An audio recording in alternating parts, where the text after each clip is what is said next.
ওই ওপরওয়ালার যদি পাইতাম না, তাহলে জিজ্ঞেস করতাম, মানুষ বানাইছো ঠিক আছে, মেয়ে মানুষ কেন বানাইছো?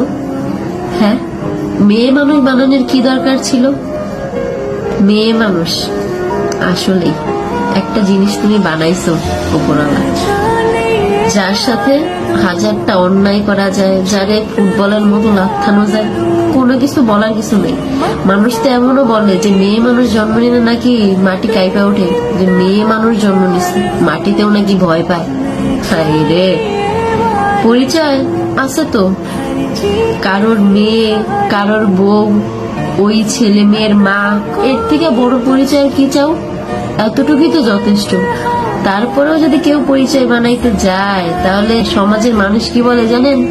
ওই মেয়ে মানুষের সাথে মিশো না, ওই মেয়ে মানুষ ভালো না, তার বিরুদ্ধে বেরোয়, চাকরি করে। মেয়ে মানুষকে চাকরি করা মানায়? নিজের পরিচয় করব, মেয়ে মানুষের পরিচয় তো একটাই, হে হলো কারো বউ, কারো মা।